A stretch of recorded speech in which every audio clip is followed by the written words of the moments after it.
Welcome to the Lightworker podcast. I am your host, Natalie Grant. I am a lightworker, a meditation facilitator, Reiki master, and a health and wellness enthusiast who thrives on helping people. Connection is my superpower, and I just love bringing people to a space where transformation can occur. Are you looking for information on being a lightworker? Are you a lightworker and just love collecting knowledge from other lightworkers?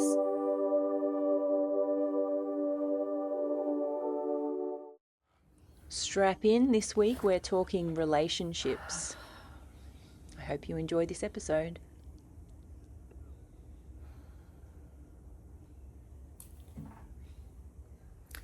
Good morning. Welcome to the Lightworker podcast.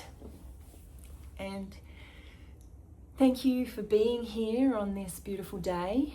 I thought today I would cover a topic on relationships and what can help people be more successful in their relationships. Just from my perspective, some useful tools that have helped me navigate challenging situations in my life that actually creates a path to reconnect with each other and to come together, even though you might have differing viewpoints or different ways of observing your reality. So relationships are tricky, when we come to earth and we're little kids and we learn how to relate to other human beings. First off, we're learning to be in a body. We start looking at our hands, and our hand is the most exciting thing we've ever seen. And then we move on to connecting with our mom and our dad and how they relate to us. And all the while we're observing our reality through brand new eyes. But deep within us are needs. We have these deep-seated needs right from the get-go, and obviously as human babies, those needs, whether we get them or not, 100% relies on other people to give us them. And obviously when you first come out, it's nourishment that you need, connection that you need, and safety that you need.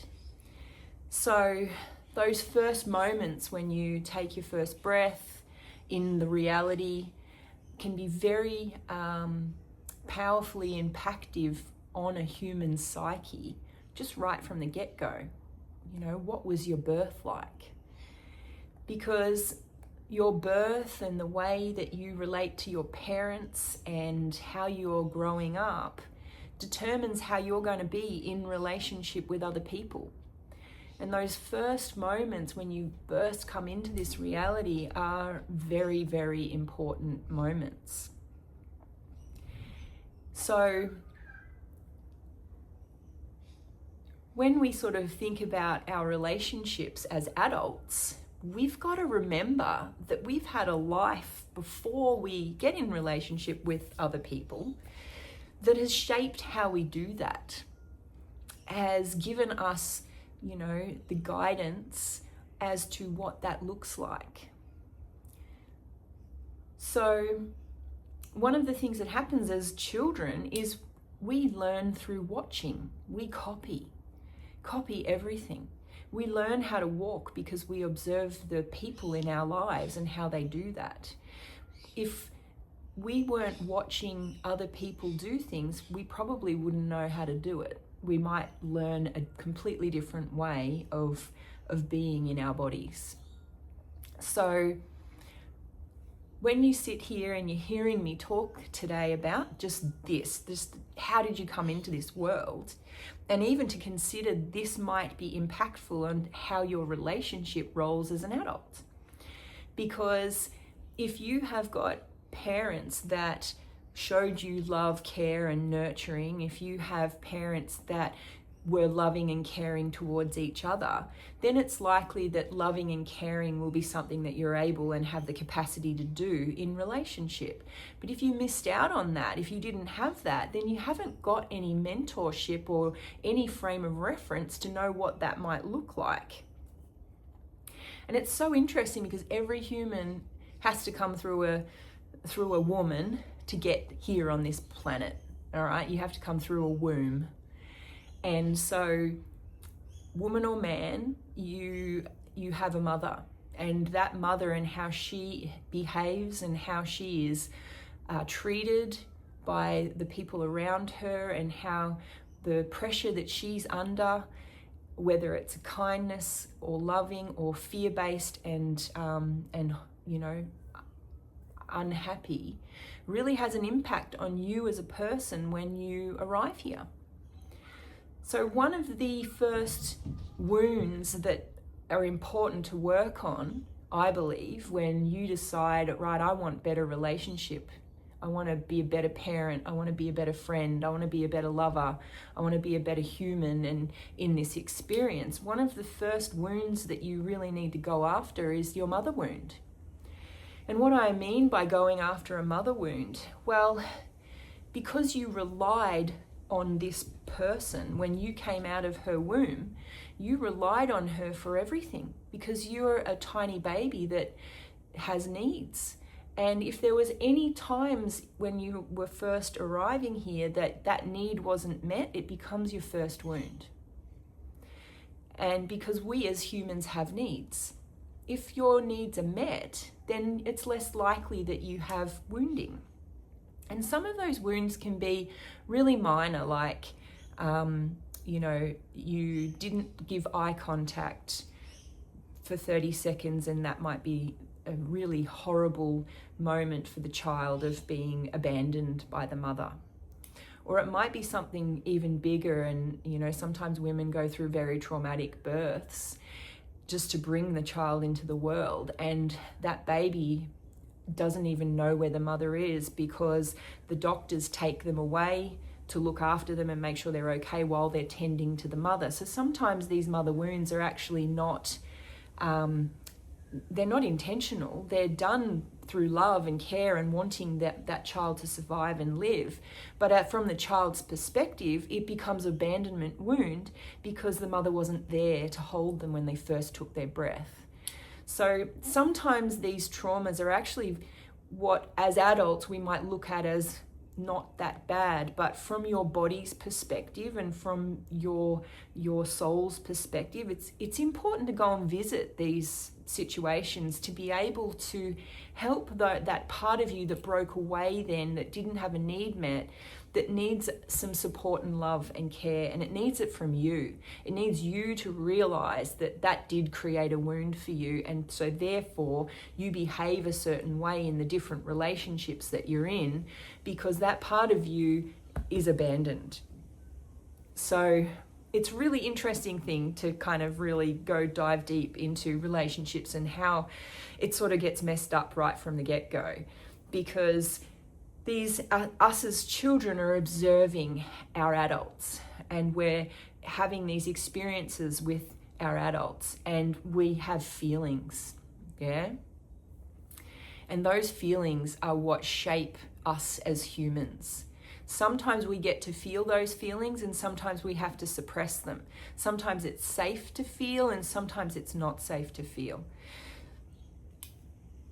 And it's complex and big, but each human that's on the planet now has a personal responsibility to know yourself, to be better with yourself, to be kind in your own mind to yourself, and to help your body feel feelings that it hasn't had an opportunity to feel in all those moments in your life where your needs weren't met, where someone did something to you that created a fear response, where someone did something to you that wounded you, that something happened that a need of yours wasn't met.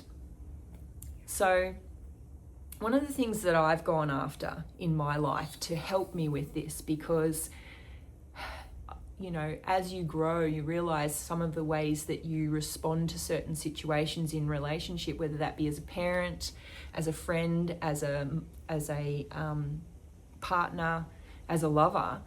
You know, some of the ways that we approach these different interactions and exchanges are life alienating, right? We get 5 minutes down the road behaving the way we do and realize, I don't want this outcome. How did this happen? I would like it to be better. I want to be able to share in a different way. I would like to be able to create a connection here, but I feel absolutely helpless to being able to create that connection because there's something here that I'm not understanding, or I'm not getting, or I'm asking the other person to change so that I can feel better.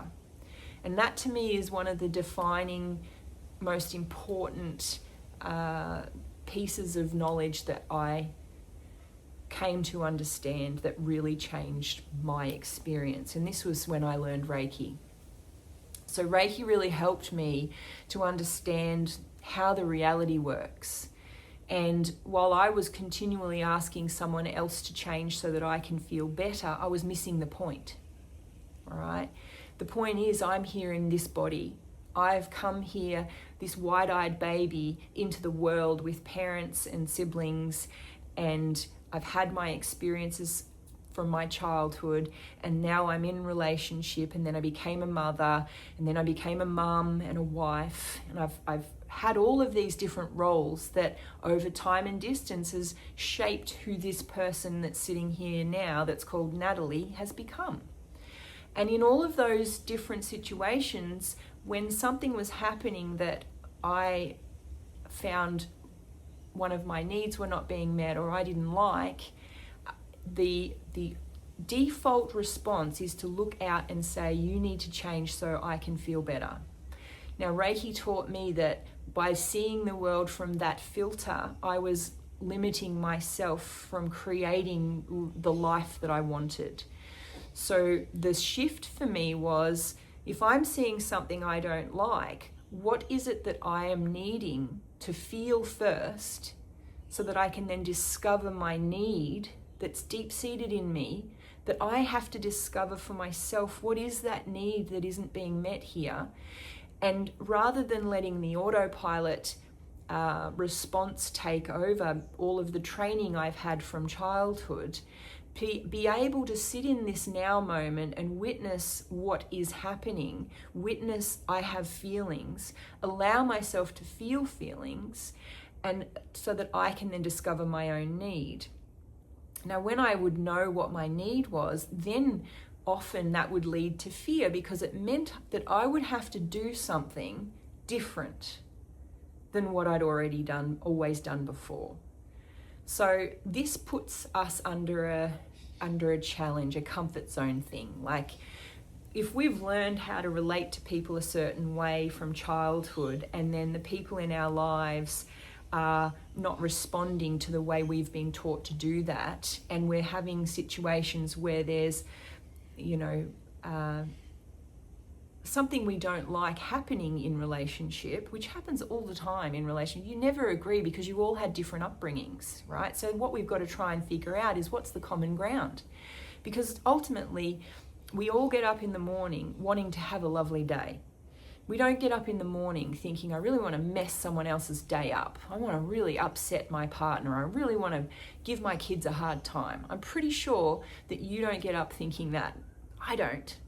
But our training sometimes unknowingly will do that to other people if we're not watching how we are in relationship with these people in our lives. If we're not sitting here actually looking at what our contribution to that relationship is, our 50%, right?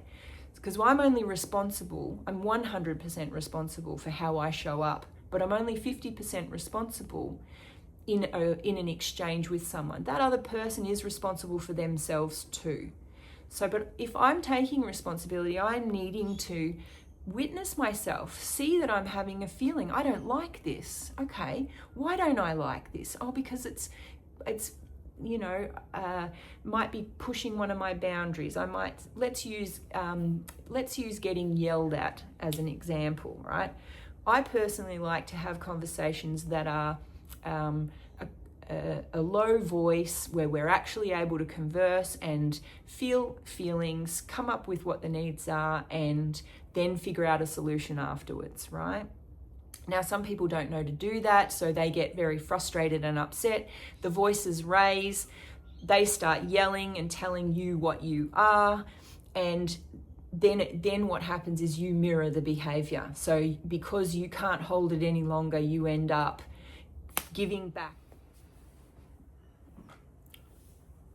So why do you want to take personal responsibility? Because you are a creator in the body. You're responsible for the situation you're in. 50% responsible in a relationship. The other person has their 50% as well. But you do have a responsibility of how you show up. And for me, my core value is to have peace and safety in my body, right?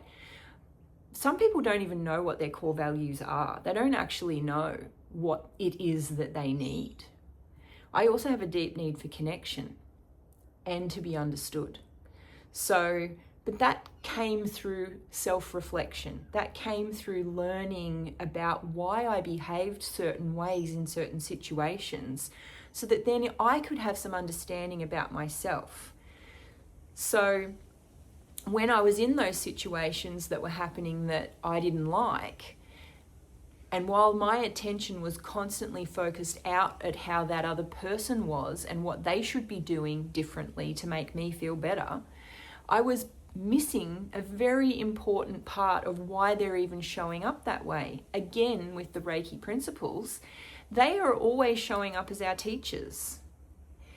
We get to a certain point in our lives where we stop being the one that is observing, watching, and absorbing the reality around us. So as children, we do that because we've got to learn, how do we live in this reality we've just landed in this human body.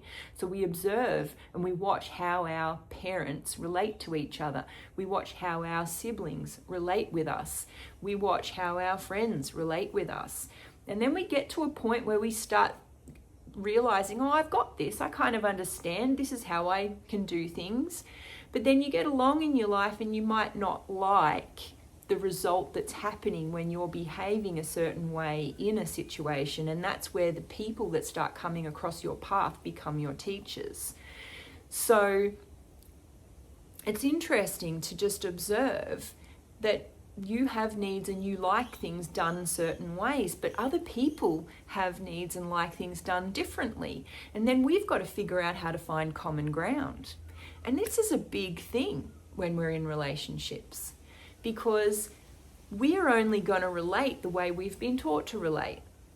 But as adults, we get to choose if we continue to do those same behaviors. And I've kept some of the behaviors that I learned as a child, and then other ones I've had to get rid of because they don't work. One of the most unhelpful things that I learned as a young person was to judge everybody, to judge and criticize what people looked like, to judge and criticize people's behavior, to judge and criticize everything was outflow.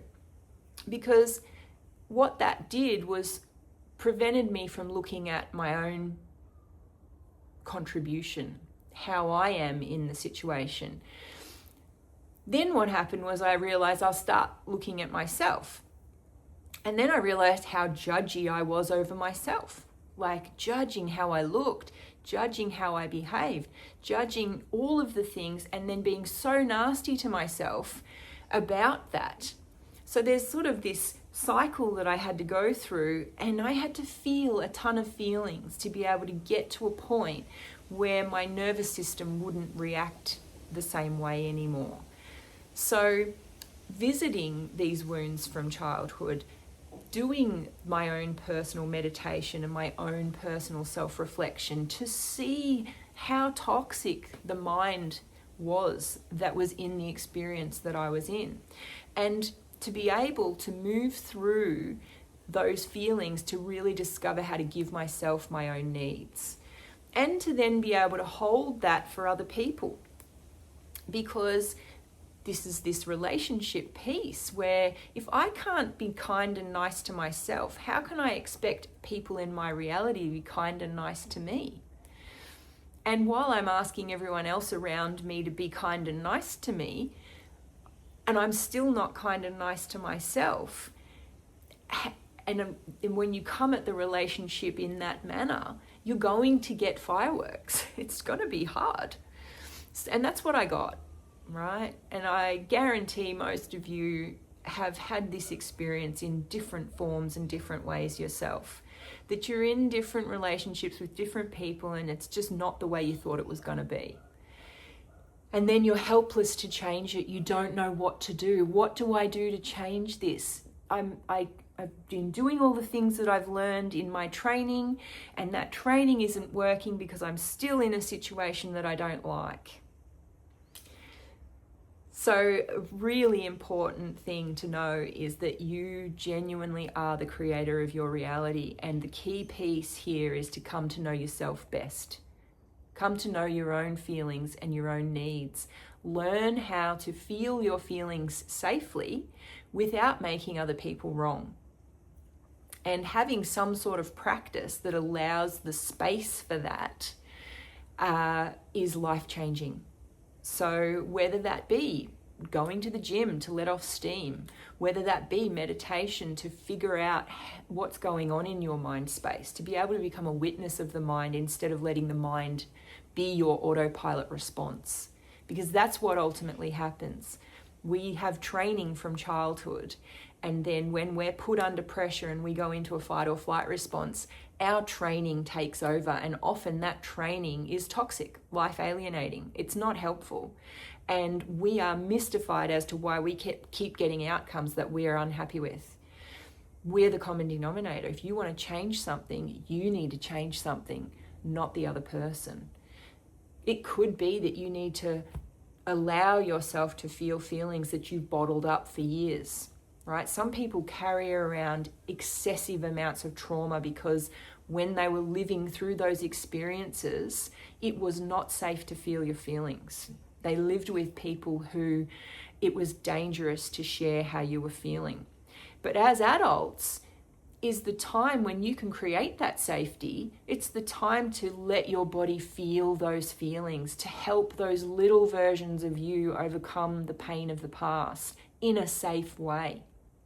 And to then figure out what you were learning from that whole experience so that it can help you be the best version of you can be as an adult.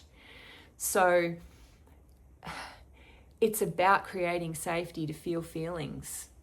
That is the key component to being able to then enter into relationship with each other in an effective way, in a way that then we're going to be able to do something different than what humans have been able to do before. Divorce rates are up, astronomical. Parenting is changing, good or bad. We're all trying to do better than we did in the previous generations. Right or wrong, we're doing the best we can with what we've got. I've been looking most of my life for what is the effective way to be able to relate to each other, the effective way that is going to then help me to feel calm and peaceful even if everyone around me is in complete chaos. Not bypassing my own feelings, but letting myself feel what I've got to feel and only sharing what is true and right for me and what I'm needing and how I'm feeling without making other people wrong. And that took me a lot of time to get to that point. It took me a lot of time to even discover that that was really at the heart of what most humans really need, is to figure out for themselves first what they have to feel to be able to burst into this new version of human that you didn't even know you suppressed. You didn't know that there was anything wrong before. I didn't know that there was anything wrong with me, right? I never cried at movies. I never got upset or sad. I completely disassociated from any of that. I would often be referred to as a stone heart, and that was probably very true. And then my very first healing session that I ever went to was when my beautiful eldest daughter was 6 months old. And I went to this lady and she cracked my heart wide open, and I don't think I stopped crying for about a week, because there was years of suppressed emotion that I didn't even know that I'd suppressed. So the thing that came up in that session for me was when my grandfather passed away. And from the child's perspective, when that happened, I was probably about 8 years old. And from a child's perspective, the explanation that's given to you when one of your loved ones leaves is that they've gone to heaven. And you've got no frame of reference as a child as to what that actually is. And that person that was very important to you in your life is just gone. And that person for me was someone who always showed unconditional love. There was always just a calm, heart-centered response to anything that I said, and there was no judgment. You know, it wasn't about who I was or what I did or how I was being. It was just love. And when that was taken away, that created a deep wound in my heart. And it's funny because I didn't know at the time. I didn't cry at the funeral. I didn't even understand what was happening, to be honest. And it wasn't until I had my daughter that memory came up, and it was the beginning of a journey for me in discovering what else was trapped in my body that I didn't know was trapped.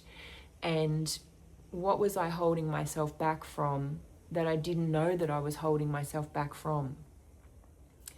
So once those feelings started to rise in me and move through me, I started to feel better. I started to love differently. I started to parent differently. It changed me for the better. And that was just the beginning. I went on to learn Reiki teacher training that taught these two beautiful processes that were really similar to what that healer did with me that first time that I did that healing session that cracked me wide open. And I went after it. I did hundreds of sessions with one of my study buddies, who I will be forever grateful for, because she helped me to be able to liberate my body from traumas I didn't even know I had. And some of them were big and some of them were small, but the fact was that I was going after my fears. I was going after the things that I'd held in my body and allowed myself to feel. And then I was able to facilitate that with her as well, and to hold that space for her. So I've learned deeply what it is to do the work for yourself and to do it for others. And that's when I started to really notice differences in how I parented and how I was relating in my relationship. And I started to become so much more self-aware and so much more calm within my own heart. And one of my defaults was to come out with an angry response. I'm really good at being a mirror. So if someone comes at me and they're angry, I will mirror that without hesitation, and give it back. And that would always put me in situations that I didn't want to be in, because it wasn't effective to get results that I'm wanting, because my core needs was peace and safety. And so when you're meeting anger with anger, it's not safe. It gets loud and it gets heated, and it can be scary. So as I worked through my stuff, I began to find my now moment so much more easily.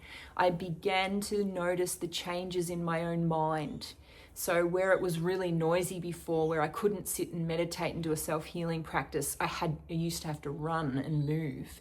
I was beginning to start being able to sit for longer periods of time in quietness. And I was able to give myself the self-healing and let my body feel feelings whenever they arised. And I started to relate in my personal life in better, more effective ways.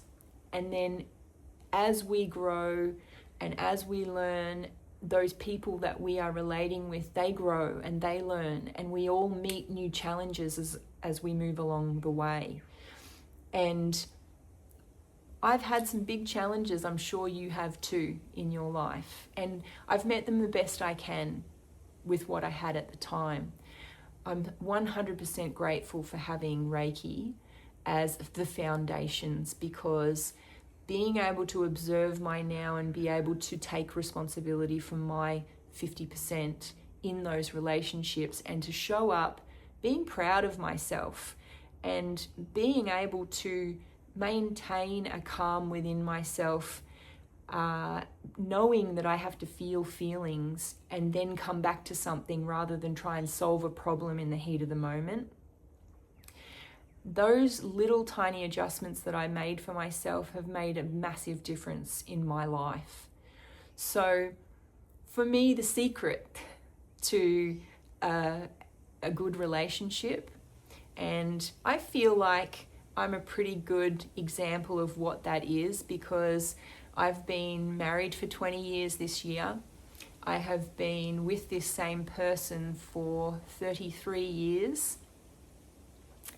And we've grown together. We have been in ups and downs and roundabouts and all sorts of crazy. We've become parents together, and for all of the bad times, there are so many more good times that we've had together. And it's the willingness to work on it that is the difference.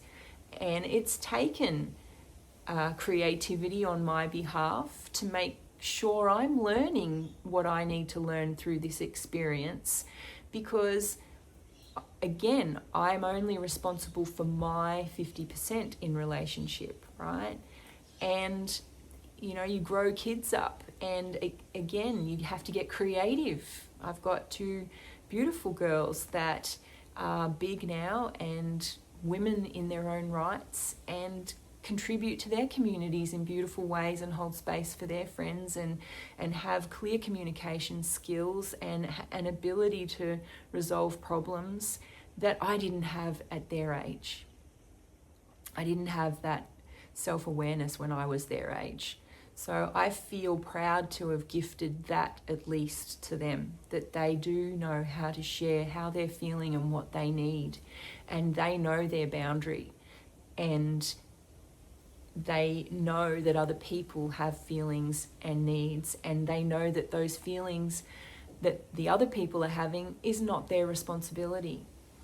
I didn't know that when I was their age, and it's work that I've done that's then enabled me to be able to model that behaviour to them.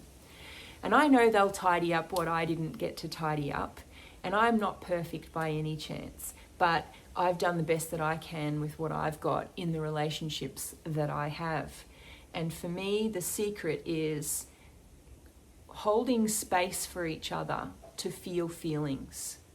To be strong enough in your own channel when someone is unraveling, to not take it personally, and to know that they are just needing to express their feelings, and to not try and solve their problem for them, because they can solve their own problem, but to hold that space and help them potentially just discover what it is that they need, and then see what they need to do to be able to fulfill their own need in those situations.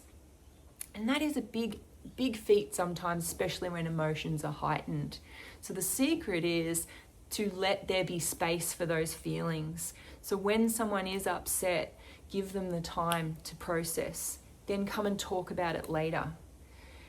Sometimes problems need to go overnight so that people can feel their feelings. But as long as you come back together and discuss those problems when you've had a chance to feel the feelings, when you've had a chance to discover your own needs, and when you've been able to then articulate to each other what it is you truly need.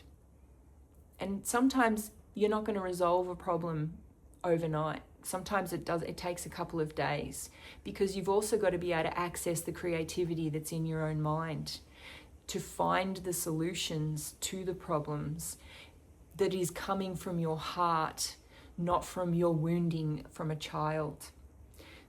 And that can take a bit of time to figure it out, right?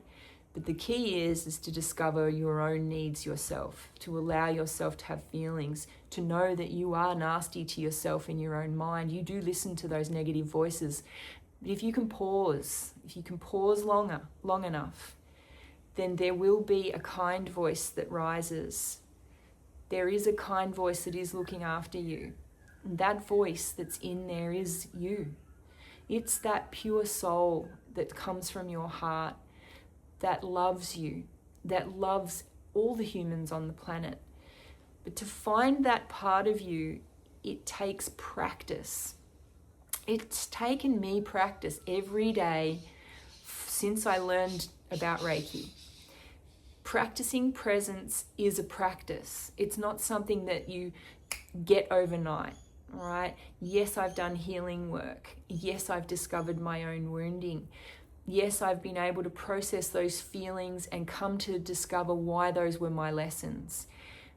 But the ultimate is to be able to live in your now moment, know that you've had traumas from your past, and be able to pause long enough to allow for the love to come through you, allow for compassion to come through you, allow for that beautiful, kind, loving voice that's deep inside your heart to actually rise from within. If I hadn't have done the work, I don't know whether I would have ever been able to access that voice that's in me, but she's in there, and she every day is giving me loving options of how I can move through my life in a more loving, compassionate way. That other voice is still there, but because I'm present and I've practiced being present, I'm able to say thank you for the option, but you are unhelpful. I'm going to listen to the loving voice now. And because I don't have the physical trigger response that happens in my body, because anytime I have that rise, I go and let myself feel the feelings so that I can discover the need and I can figure out what I'm learning from the situation and what I've got to do next, and listen to that loving voice that's guiding me. Now, some people call that loving voice God, creator, source, and that could be true. Some people call it their higher self, and that could be true. But the main thing is that we as humans, genuinely, at the heart of our hearts, are loving, are kind, are caring. And we are here to be loving and kind and care to each other. And now more than ever, we need to come together in that energy, because that energy can create worlds. The fear and the wounding can create worlds as well. I've seen firsthand, for many years holding space with people, the worlds they've created for themselves when they come from their triggers. And it's devastating. It has devastating effects on families. So if we all work together, and whatever that is for you doing the work, it could be going and seeing a kinesiologist, it could be going to a temple, it might be going to church, it might be coming in and doing some meditation for yourself, it might be doing a past life regression, it might be coming and doing an emotional liberation.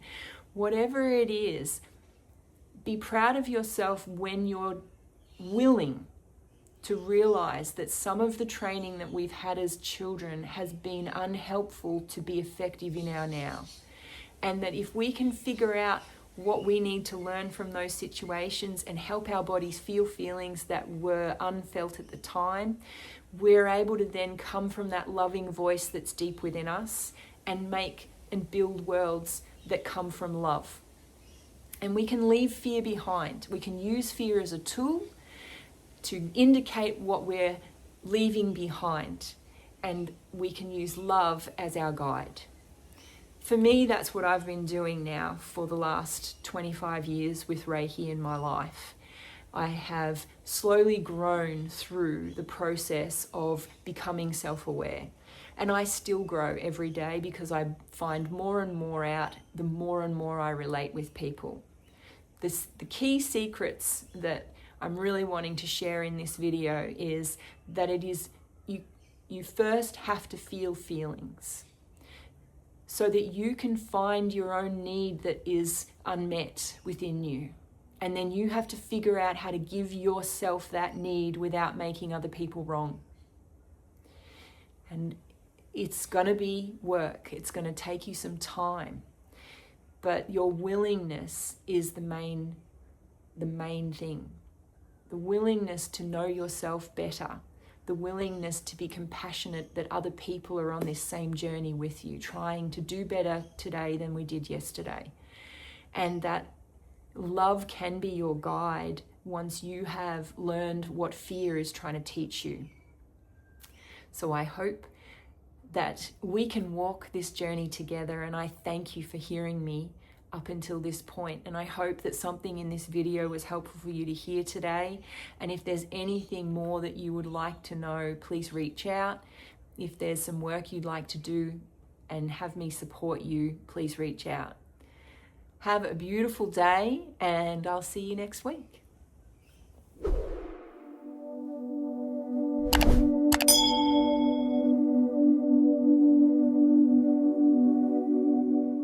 If you enjoy this podcast, remember to like and subscribe and share it with someone that you think would benefit from this.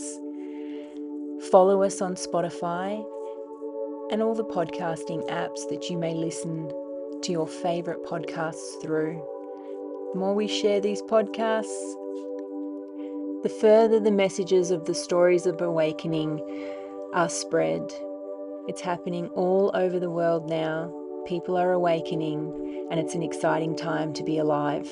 The content found within these podcasts are not intended to diagnose, treat, cure, or prevent disease. Nothing on this website is intended to diagnose, treat, or cure any physical or medical conditions. If you have any physical or medical conditions, you should seek the advice of your medical professional immediately.